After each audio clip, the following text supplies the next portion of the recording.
does a prison have for bars when it's got a storm like that guarding the gates? Getting in's one thing. Let's just hope we're able to get out again. Are we gonna...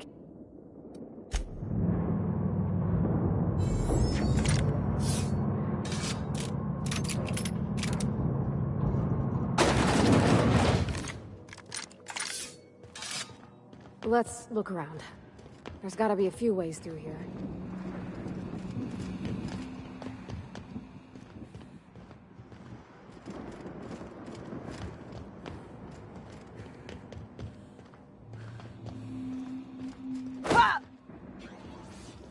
Keep him quiet, Cap.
I can take a hint. Here we go!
Nice one!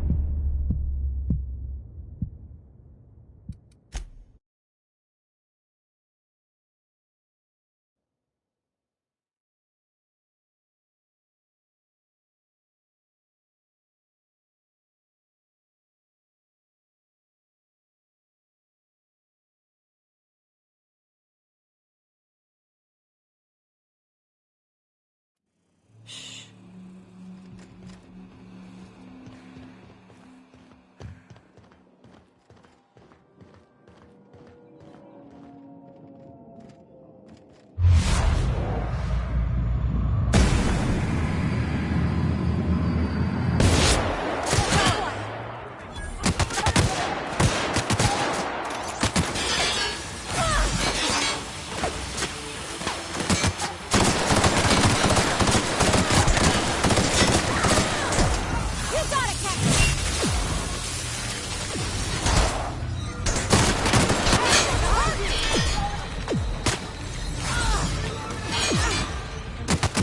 My kind of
Get ready! That's smart!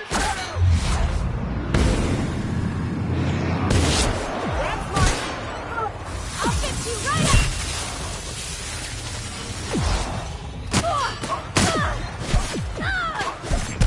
Been practicing this!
Get in there, troops! For Monarch! For Halcyon!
Make them regret it.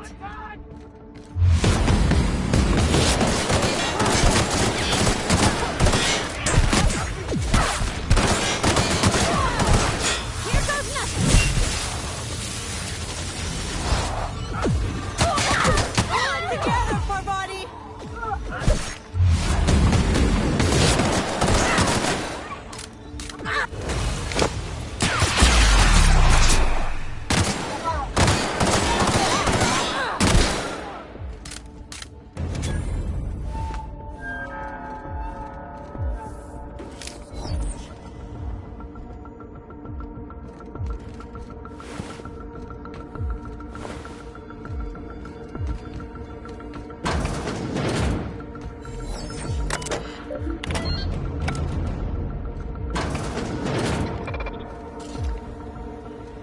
Well, look who it is. I'll be damned. I was prepping the studio for our announcement, and here you are as a bonus. I had heard you'd taken a mechanic under your wing. What's the matter, girl? Couldn't find actual employment? The captain's treated me right. Better than any of you bored folk ever have.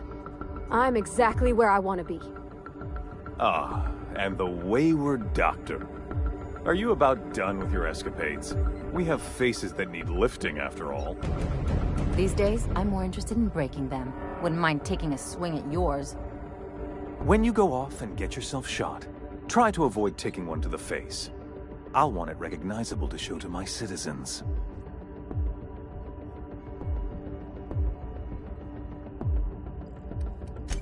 I'm not in your way, you dullard. You talk to me. You want to go die in a blaze of glory? Be my guest. Besides, I don't know what you think you're doing here, but Sophia's doing good work up there with Phineas. Your efforts will be in vain.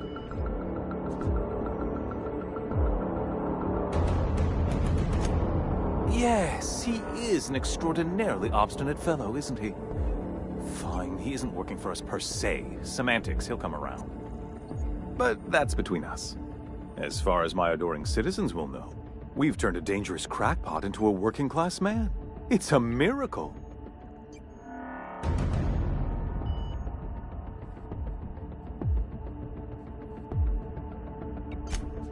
Oh yes, go on, wake them up, add more mouths to feed.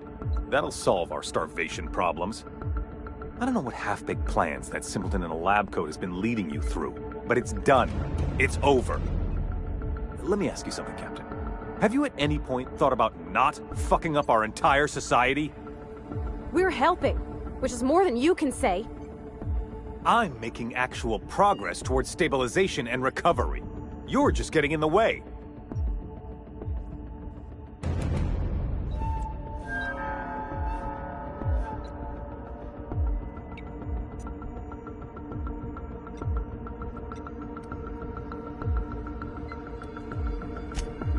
If I and my people can ride it out in luxury and happiness, yes, I would.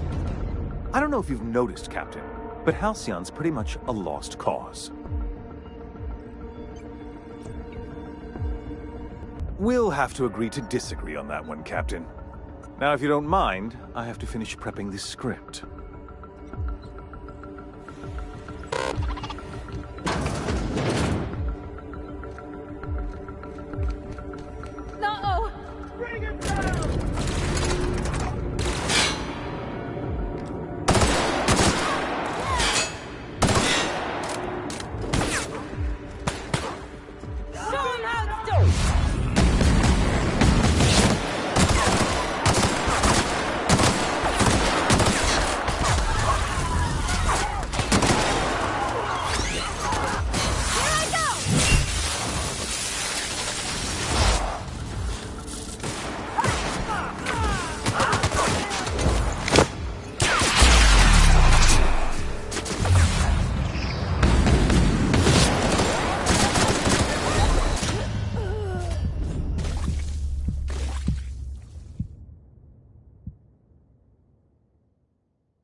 hell? The Oh.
What did I tell you?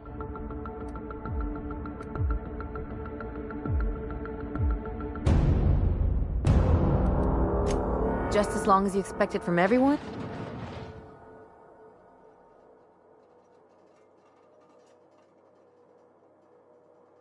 Don't get all mushy on people.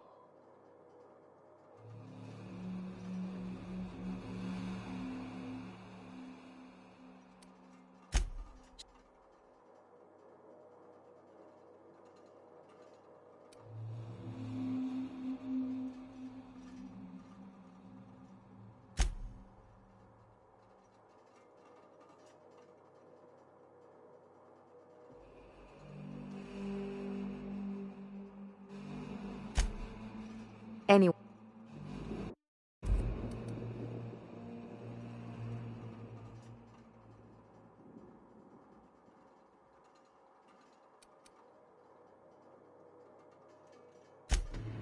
And here I thought I'd seen it. Enough about Harlow. Anything else?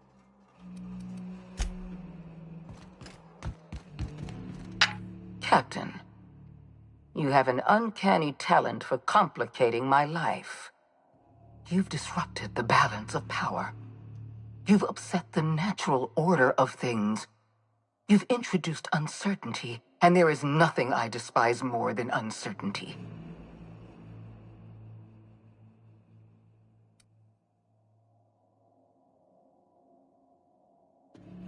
Do you imagine you're leading some grand revolutionary army?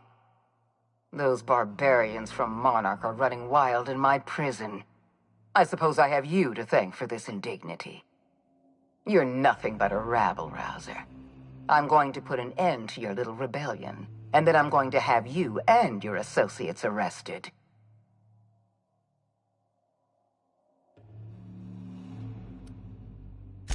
The Board is the only legitimate power in Halcyon. We are Halcyon. I admit I miscalculated the extent of your influence. The board's plan never accounted for you. This is a mistake I intend to correct. I have Dr. Wells in my custody. Once I've secured his cooperation, I can move forward with the program. I can repair the damage you've done. I can set things right.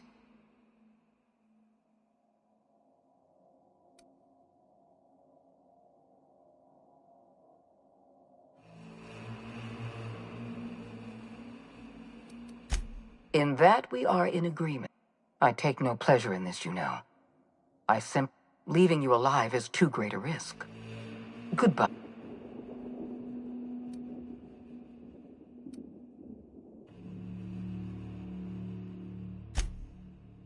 This prison is equipped with an automechanical warden. I've had it programmed to eliminate you. And don't worry.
You don't know how glad I am to see you. You did the right thing. Akande was a monster. Her death was much deserved, and long overdue. And you lunatic, you broke into the board's own fortress just to rescue one doddering old man. You are absolutely out of your mind, and I can't begin to thank you enough.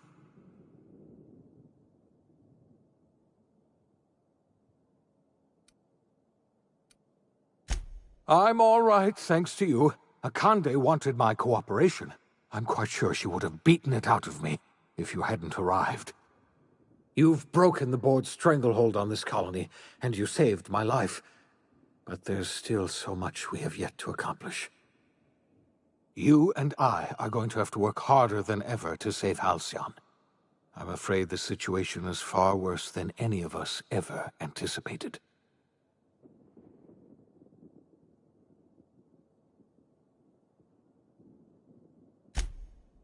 Earth has gone dark. We haven't received a single message in 3 years. There's been no communication, no signals, nothing. 2 years ago, the Earth's Directorate's frigate disappeared on their way back to Earth. We don't know what they discovered when they arrived, or if they arrived at all. They haven't exactly been hands-on around here anyway. So there's one less rubber stamp to worry about. Earth is humanity's home planet, Miss Fenhill. The psychological effects of losing our original home will be devastating. You mean we're all alone out here? Really alone? I'm afraid so, Miss Holcomb. Halcyon is the only home we have left. Returning to Earth is no longer an option. We're in serious trouble, my friend. Do you know what this means for Halcyon? We can't rely on Earth for support anymore. We've been cut loose. We're entirely on our own.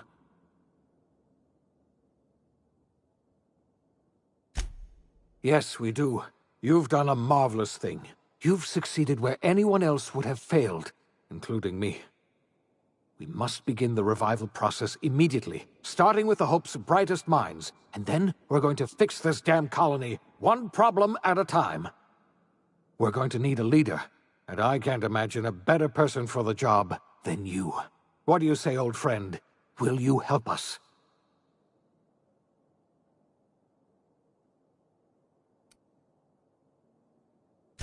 I can't tell you how glad I am to hear that.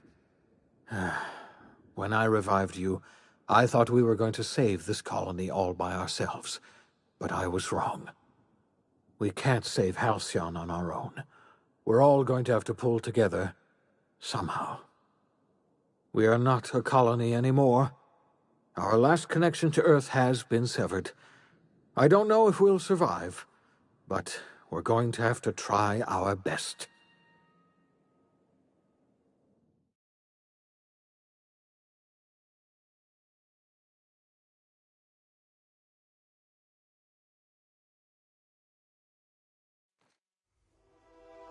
The OSI teaches that everything in the universe happens according to the grand plan.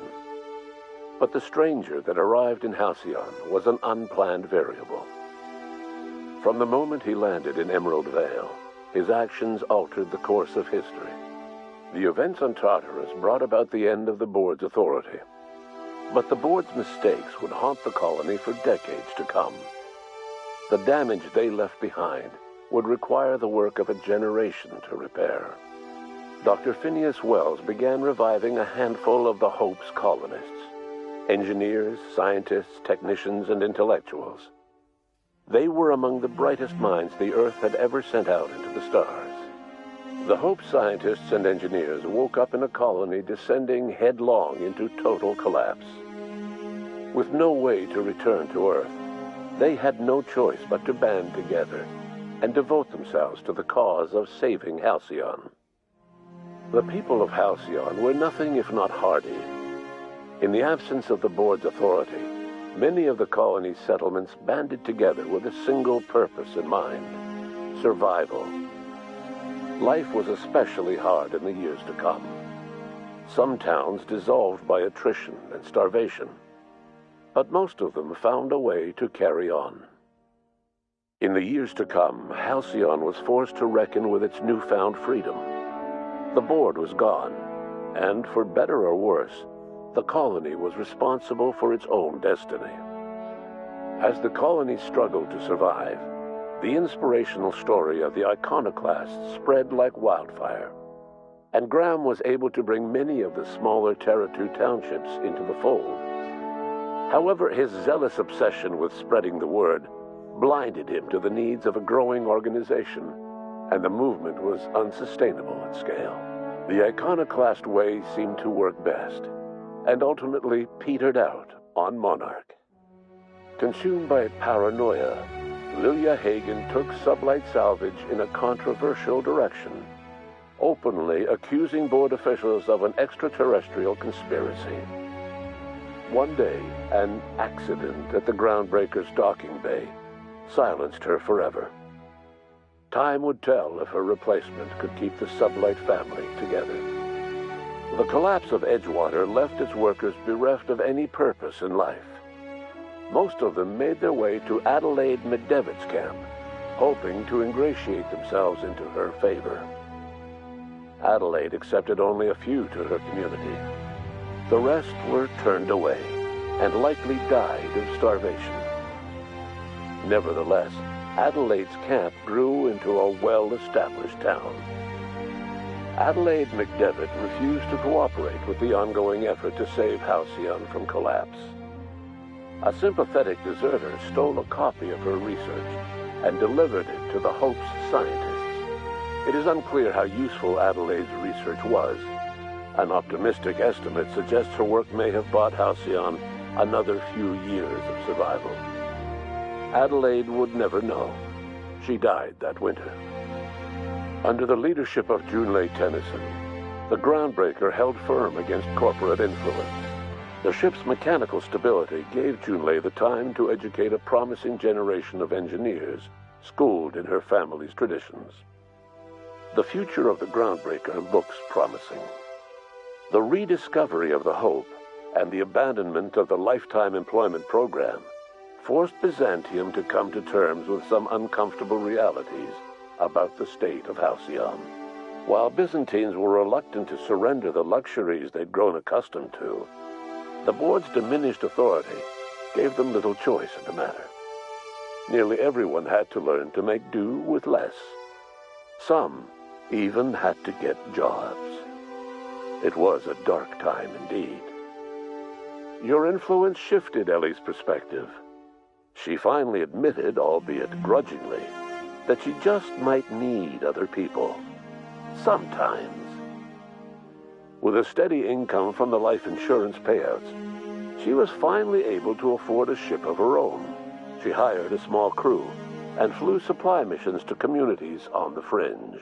Some of them were even legal. Life in Halcyon was sobering for Felix Millstone.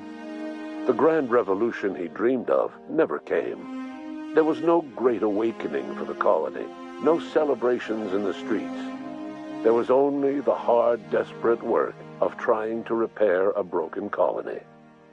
Felix never had a head for numbers, but if there was labor to be done, he was there to help.